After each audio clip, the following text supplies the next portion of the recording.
सतनाम। श्री वाहेगुरु साहिब जियो। कहाँ बुद्ध प्रभ तुच्छ हमारी, बरन सकै महिमा जो तिहारी। हम न सकत कर सिफत तुम्हारी, आप लेहो तुम कथा सुधारी।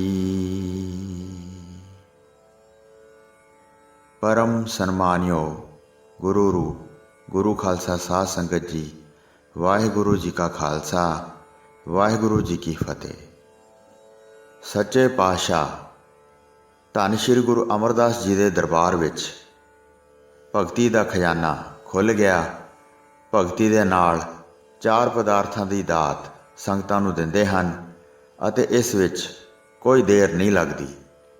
गुरु जी ने वड्डे पुण्य वाला परम तीरथ रचिया। ਜਿਹੜੇ भी मनुख इस नूं सेवदे हन ਉਹ धन हो जाते हैं, जिस दा महान महात्म है। अते ਜਿਹੜਾ भी इस विच इशनान करता है ਉਹ ਵੱਡਾ फल प्राप्त करता है। श्री गोविंदवाल साहब बौली का सुंदर शीतल निर्मल अते अत गंभीर जल भरिया है। यह दक्षिण दिशा विच झरना बह रहा है, जिसने गंगा के प्रवाह नूं लै लिया है। उस विच 84 पौड़ियां बनाईयां हन। जद किरपा निधान गुरु जी ने इन्हां पौड़ियां की गिणती की तां उस समय मुख तों ये वचन कहे, जिहड़े सिख उत्तम प्रेम नाल दर्शन करनगे, 84 वार बौली विच इशनान करनगे अते इन्नी वार ही सतगुरु की मूर्ति का ध्यान धार के श्री जपजी साहब का पाठ करनगे, उन्हां दा 84 लाख जून विच जन्म मरण खत्म हो जाएगा। जिवें किवें गुरु जी की भगती प्राप्त करन नाल 84 लाख जूनां विच भ्रमण की फेरी मिट जाएगी। जे कोई होर मनोरथ धर के इशनान करे तां शरधा धारन नाल उसदे सारे मनोरथ पूरे हो जाणगे। यह बौली होर कई पापां नूं नाश करन वाली है। इसका जल बहुत निर्मल है। गुरु जी के सिखां नूं यह खुशी देण वाली है। इसका जल छकण नाल हिरदा निर्मल हो जाता है। जिहड़ा इशनान करके दान देवेगा अते गुरबाणी पढ़ के प्रसन्न होवेगा, उन्हां नूं अमर फल प्राप्त होवेगा। उन्हां दे इशनान करन नाल जमा दी फांसी कट्टी जाएगी। इस तरह बौली का अधिक महात्म है। श्री गुरु अमरदास जी ने अपने मुख तों कहा। आप भी बौली के श्रेष्ठ जल विच इशनान करते हैं अते सिखां दी उत्थे बहुत भीड़ हो जाती है। सारे बड़े शौक नाल इशनान करते हैं, बाद विच शलाघा करके श्रेष्ठ जस करते हैं। गुरु जी धन हन जिन्हां ने यह उपकार किया है। ਜਿਹੜੇ भी मनुख शरण पए हैं उन्हां समूह मनुखों नूं तारिया है। श्री गुरु अमरदास जी के समय एक लोहार कार सेवा करता है। वह लकड़ दीयां पौड़ियां घड़ के बनाउंदा है। होर काम भी जो हुंदा है करता है। लकड़ ते लोहा अपने हत्थां नाल घड़दा है। बौली दे जल दे नेड़े रखण वास्ते उसने लकड़ दीयां श्रेष्ठ 7 पौड़ियां बनाईयां, जिस कारण जल बड़ी आसानी नाल लिया जा सकता सी। जिहड़ा भी सिख इशनान करन जां पीण वास्ते जल लेना चाहुंदा सी। पूर्ण गुरु जी उसकी यह किरत वेख के बहुत प्रसन्न होए ते उस लोहार नूं अपने पास बुलाया। गुरु जी की आग्या सुन के वह तुरंत आ गया अते वड्डे भागां वाले ने गुरु जी के चरणों ते मत्था टेकिया। गुरु जी ने उसके मत्थे ते हथ रखिया अते गुरु जी ने उसनूं सतनाम का मंत्र दिता। उसका नाम संत सधारण रख दिता, जिसने अपने हिरदे विच ज्ञान प्राप्त किया होया जानिया। गुरु जी ने फरमाया, तेरी सेवा हुण हर तरह नाल प्रवान होई है। हुण जाके अपने घर विच रहो, बैठ के भजन करो अते सुख पाओ। कुछ लैण देण वास्ते किते ना जाओ। उस लोहार ने निहाल हो के गुरु जी का वचन मन्निया अते सदा ही सतनाम का सिमरन करता सी।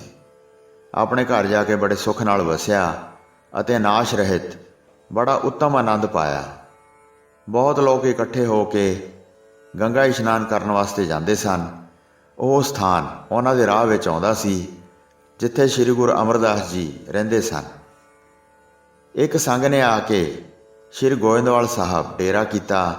ਜਿਹੜੇ ਗੰਗਾ ਵੱਲ ਇਸ਼ਨਾਨ ਕਰਨ ਜਾ ਰਹੇ ਸਨ ਉਹਨਾਂ ਵਿੱਚ ਇੱਕ ਸੱਜਣ ਗੁਰੂ ਜੀ ਦਾ ਮਿੱਤਰ ਸੀ। ਉਹ ਗੁਰੂ ਜੀ ਦੀ ਪਹਿਲੀ ਉਮਰ ਦਾ ਪਰਮ ਦੋਸਤ ਸੀ। ਇਸ ਕਰਕੇ ਉਹ ਮਿਲਣ ਵਾਸਤੇ ਗੁਰੂ ਜੀ ਦੇ ਪਾਸ ਆਇਆ। ਮਿਲ ਕੇ ਵੱਡੇ ਸਮਝ ਕੇ ਸਿਰ ਨਿਵਾਇਆ। ਗੁਰੂ ਜੀ ਉਸ ਸਮੇਂ ਬੌਲੀ 'ਤੇ ਬੈਠੇ ਹੋਏ ਸਨ। ਬੜੇ ਪ੍ਰੇਮ ਨਾਲ ਸੁਖ ਸ਼ਾਂਤ ਪੁੱਛੀ। ਉਹ ਵਿਅਕਤੀ ਇੱਕ ਭਲਾ ਪੁਰਸ਼ ਸੀ। ਗੁਰੂ ਜੀ ਨੇ ਉਸ ਨੂੰ ਸਮਝਾਇਆ, ਇੰਨੀ ਦੂਰ ਚੱਲ ਕੇ ਜਾਣ ਦਾ ਕਸ਼ਟ ਕਿਉਂ ਕੀਤਾ ਹੈ? ਬੜੀ ਮੁਸ਼ਕਲ ਨਾਲ ਇੰਨਾ ਲੰਬਾ ਸਫ਼ਰ ਕਰੋਗੇ। ਹੇ ਪਿਆਰੇ, ਤੇਰੇ ਹਿੱਤ ਵਿੱਚ ਮੈਂ ਇਹ ਬਚਨ ਕਹੇ ਹਨ। ਇਸ ਬੌਲੀ ਵਿੱਚ ਮੈਂ ਗੰਗਾ ਲਿਆਂਦੀ ਹੈ। ਹਿਰਦੇ ਵਿੱਚ ਸ਼ਰਧਾ ਧਾਰ ਕੇ ਇਸ ਵਿੱਚ ਇਸ਼ਨਾਨ ਕਰੋ ਅਤੇ ਆਪਣੇ ਮਨ ਵਿੱਚ ਕੋਈ ਸ਼ੰਕਾ ਨਾ ਲਿਆਓ ਅਤੇ ਗੰਗਾ ਦਾ ਜਲ ਸਮਝ ਕੇ ਇਸ਼ਨਾਨ ਕਰੋ। ਜੋ ਵੀ ਫਲ ਪਾਉਣਾ ਚਾਹੁੰਦੇ ਹੋ ਸ਼ੰਕਾ ਰਹਿਤ ਹੋ ਕੇ ਪਾਓ। ਫਿਰ ਘਰ ਜਾ ਕੇ ਹਰੀ ਦੇ ਗੁਣ ਗਾਓ। ਉਸ ਭਲੇ ਪੁਰਸ਼ ਨੇ ਗੁਰੂ ਜੀ ਦਾ ਬਚਨ ਮੰਨ ਕੇ ਇਸ਼ਨਾਨ ਕੀਤਾ, ਪਰ ਮਨ ਵਿੱਚ ਇਹ ਸ਼ੰਕਾ ਧਾਰਨ ਕੀਤੀ, ਇਹ ਬੌਲੀ ਕਿਵੇਂ ਗੰਗਾ ਹੋ ਗਈ? ਫਿਰ ਕੁਝ ਸਮਾਂ ਬੈਠ ਕੇ ਬੇਨਤੀ ਕੀਤੀ, ਹੇ ਦਿਆਲੂ ਪ੍ਰਭੂ ਜੀ, ਘਰ ਤੋਂ ਮੈਂ ਆਪਣੇ ਸੰਗੀਆਂ ਦੇ ਨਾਲ ਚੱਲਿਆ ਸੀ। ਬੜੇ ਉਤਸ਼ਾਹ ਨਾਲ ਗੰਗਾ ਵਿੱਚ ਇਸ਼ਨਾਨ ਕਰਨਾ ਚਾਹੁੰਦਾ ਹਾਂ। ਸਾਰਿਆਂ ਦੇ ਨਾਲ ਚੱਲ ਕੇ ਹਰਿਦੁਆਰ ਪਹੁੰਚਾਂਗਾ। ਇੱਕ ਵਾਰ ਇਸ਼ਨਾਨ ਕਰਕੇ ਵਾਪਸ ਆ ਜਾਵਾਂਗਾ। ਆਪਣੇ ਪਿਤਰਾਂ ਦੇ ਕਾਰਜ ਹਿੱਤ ਉੱਥੇ ਜਾਵਾਂਗਾ ਦਰਸ਼ਨ ਕਰਨ ਵਾਸਤੇ। ਫਿਰ ਇੱਥੇ ਆ ਜਾਵਾਂਗਾ।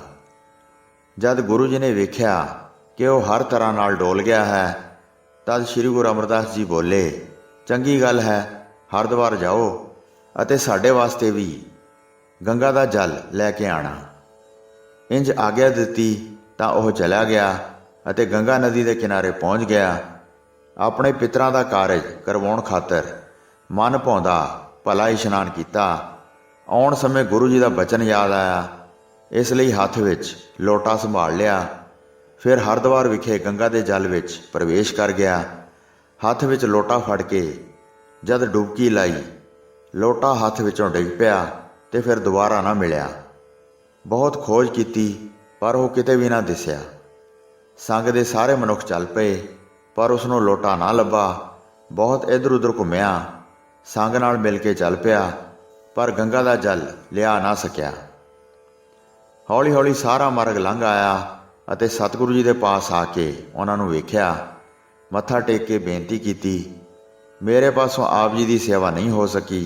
ਤੁਸੀਂ ਗੰਗਾ ਦਾ ਜਲ ਮੰਗਵਾਇਆ ਸੀ, ਮੈਂ ਉੱਥੋਂ ਖਾਲੀ ਹੀ ਵਾਪਸ ਆ ਗਿਆ ਹਾਂ। ਲੋਟਾ ਲੈ ਕੇ ਜਦ ਮੈਂ ਹਰਿਦੁਆਰ ਪਹੁੰਚਿਆ ਅਤੇ ਜਦ ਮੈਂ ਉਸ ਲੋਟੇ ਵਿੱਚ ਗੰਗਾ ਦਾ ਜਲ ਭਰਨ ਲੱਗਾ ਤਾਂ ਲੋਟਾ ਮੇਰੇ ਹੱਥ ਵਿੱਚੋਂ ਡਿੱਗ ਪਿਆ ਅਤੇ ਗੰਗਾ ਦੇ ਵਹਿਣ ਵਿੱਚ ਵਹਿ ਗਿਆ। ਬਹੁਤ ਖੋਜ ਕੀਤੀ ਪਰ ਪ੍ਰਾਪਤ ਨਹੀਂ ਹੋਇਆ। ਮੈਂ ਆਪਣੇ ਪਰਮ ਮਾੜੇ ਭਾਗ ਜਾਣੇ ਹਨ। ਆਪਣੇ ਸੰਗ ਦੇ ਨਾਲ ਚੱਲ ਕੇ ਆਇਆ ਹਾਂ। ਇਹ ਸੁਣ ਕੇ ਸਤਿਗੁਰੂ ਜੀ ਨੇ ਉਸ ਨੂੰ ਕਿਹਾ, ਆਪਣੇ ਹਿਰਦੇ ਵਿੱਚ ਚਿੰਤਾ ਨਾ ਕਰੋ, ਲੋਟਾ ਸਾਡੇ ਪਾਸ ਪਹੁੰਚ ਗਿਆ ਹੈ।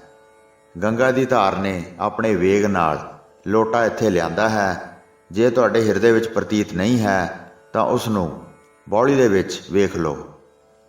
ਜਿਹੜਾ ਪ੍ਰਵਾਹ ਦੱਖਣ ਵਾਲੇ ਪਾਸੇ ਚੱਲਦਾ ਹੈ ਉਹ ਗੰਗਾ ਦਾ ਪ੍ਰਵਾਹ ਹੈ। ਉਸ ਥਾਂ ਤੋਂ ਆਪਣਾ ਲੋਟਾ ਫੜ ਲਓ ਅਤੇ ਗੰਗਾ ਦਾ ਜਲ ਲੈ ਲਵੋ। ਗੁਰੂ ਜੀ ਦੇ ਸੁਹਾਵਣੇ ਬਚਨ ਸੁਣ ਕੇ ਬੌਲੀ ਦੇ ਜਲ ਵਿੱਚ ਪ੍ਰਵੇਸ਼ ਕਰ ਗਿਆ।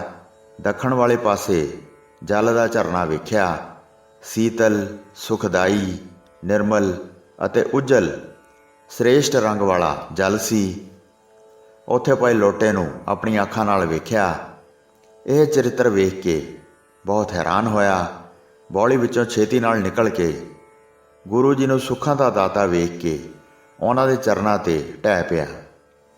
ਕਹਿਣ ਲੱਗਾ, ਮੈਂ ਅਣਜਾਣ ਸੀ, ਆਪ ਜੀ ਦੀ ਮਹਿਮਾ ਨਹੀਂ ਜਾਣੀ। ਤੁਸੀਂ ਬੌਲੀ ਦੇ ਵਿੱਚ ਹੀ ਗੰਗਾ ਲਿਆਂਦੀ ਹੈ। ਪਹਿਲਾਂ ਤੁਹਾਡਾ ਬਚਨ ਮੈਂ ਮੰਨਿਆ ਨਹੀਂ ਸੀ। ਹੇ ਪ੍ਰਭੂ ਜੀ, ਉਸ ਨੂੰ ਮੇਰੀ ਭੁੱਲ ਸਮਝ ਕੇ ਬਖਸ਼ ਦਿਓ। ਇਹ ਸੁਣ ਕੇ ਗੁਰੂ ਭਗਵਾਨ ਨੇ ਕਿਰਪਾ ਕਰਕੇ ਉਸ ਨੂੰ ਸਤਿਨਾਮ ਦਾ ਦਾਨ ਦਿੱਤਾ। ਉਸ ਦੇ ਸਾਰੇ ਕਸ਼ਟ ਦੂਰ ਕਰਕੇ ਉਸ ਨੂੰ ਨਿਹਾਲ ਕਰ ਦਿੱਤਾ। ਭਵਸਾਗਰ ਤੋਂ ਦੁਖੀ ਦਾ ਉਧਾਰ ਕਰ ਦਿੱਤਾ। ਮਹਾਨ ਸਤਿਗੁਰੂ ਜੀ ਇਸ ਤਰ੍ਹਾਂ ਗੰਗਾ ਦਾ ਜਲ ਬੌਲੀ ਵਿੱਚ ਲਿਆਏ। ਤਿੰਨਾਂ ਲੋਕਾਂ ਦੇ ਜਿੰਨੇ ਵੀ ਤੀਰਥ ਹਨ ਉਹ ਸਾਰੇ ਗੁਰੂ ਜੀ ਦੇ ਚਰਨਾਂ ਵਿੱਚ ਵਸਦੇ ਹਨ। ਗੰਗਾ ਨਦੀ ਨੂੰ ਬੌਲੀ ਵਿੱਚ ਲਿਆਉਣਾ ਇਹ ਕੁਝ ਅਸਚਰਜ ਵਾਲੀ ਗੱਲ ਹੈ, ਜਾਣਿਆ ਨਹੀਂ ਜਾ ਸਕਦਾ। ਗੁਰੂ ਜੀ ਜੋ ਚਾਹੁੰਦੇ ਹਨ ਫੌਰਨ ਕਰਦੇ ਹਨ। ਸ਼੍ਰੀ ਪ੍ਰਭੂ ਜੀ ਸਰਵ ਸ਼ਕਤੀਆਂ ਵਿੱਚ ਪੂਰਨ ਹਨ।